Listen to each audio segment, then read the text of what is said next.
Hallo, so daar's iets waaroor ek vandag wil kom gesels, and it's just be kind.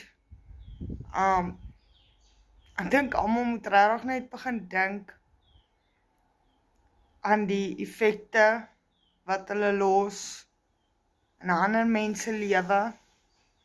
Hierdie is nie 'n uitkak sessie nie, dis hoekom ek nie 'n spesifieke comment getag het nie. Maar van julle weet, vandag die 5de Junie is nie my dag nie. Gaan nie nou uitbrei oor hoekom nie. Maar ja, is van julle wat weet hoekom.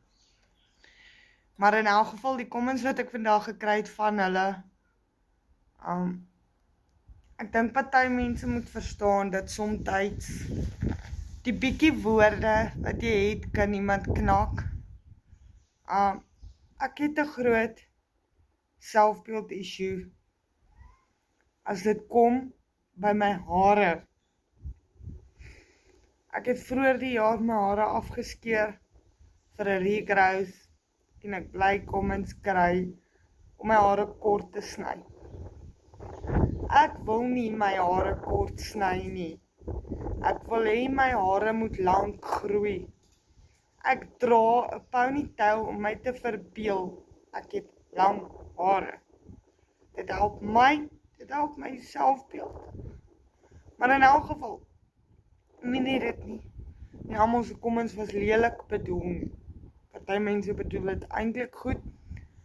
Hulle besef nie dat party mense het net issues. Ek gaan nie juist vir Botox nie. Ek gaan nie vir dit en dat nie. Dis 'n ponytail. Die ponytail kos R86.